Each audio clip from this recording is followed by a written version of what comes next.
बिस्मिल्लाहिर्रहमानिर्रहीम। इन्ना लिल्लाहि व इन्ना इलैहि राजिऊन। कराची में एक नागवार ख़बर, एक हादसा, एक सानहा, जनाब मोहतरम डॉक्टर मौलाना मोहम्मद आदिल ख़ान का कत्ल, उन्हें शहीद कर दिया गया।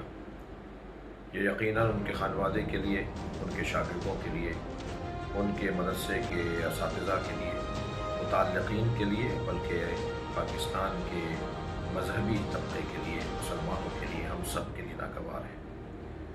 ये पाकिस्तान में फ़िरक़ावारियत की जो कोशिशें गुज़िश्ता चंद महीनों से अंजाम देने की कोशिशें की जा रही हैं, फ़िरक़ावारियत की कोशिशें हो रही हैं, उनका एक हिस्सा है।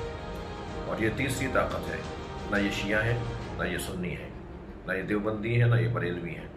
एक तीसरी ताकत है जो शिया सुन्नी को, देवबंदी बरेलवी को, मुसलमानों को लड़वाना चाहती है। उनके आलमी सतह के मकासद हैं, आलमी सतह के उनके मुतालबात और ख्वाहिशात हैं। और यकीनन पाकिस्तान का सुन्नी समझदार है, शिया होशियार है, अहले सुन्नत मामला फ़हम है, उलमाए किराम तमाम इस बात को महसूस कर चुके हैं। पाकिस्तान में हमने बहुत नुकसान उठाया, माजी में और माजी बईद में और माजी करीब में हमने बहुत जनाजे उठाए, सब ने जनाजे उठाए, हर एक मकतब और मसलक ने सैकड़ों जनाजे उठाए।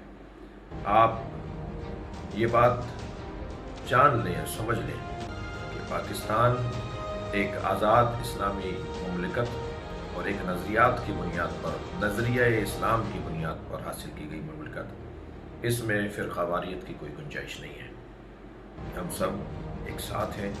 मैं मुकम्मल हमदर्दी और इंतहाई दिल की गहराइयों से उनके खानवादे को ताज़ियत पेश करता हूँ। मेरी मुलाकातें थीं, कई मुलाकातों में हम साथ बैठे, बल्कि मोबाइल फ़ोन्स का तबादला हुआ, एक दूसरे से रब्ता रखने की बात हुई।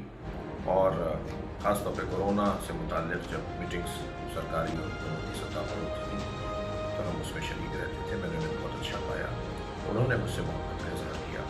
मैं गमज़दा हूँ, अफसरदा हूँ। अल्लाह पाकिस्तान की हिफाजत फरमाए और हमें किसी तरह के फ़िरक़ा वाराना किसी भी कदम और किसी भी सोच से हमें महफूज रखे। इन्ना लिल्लाहि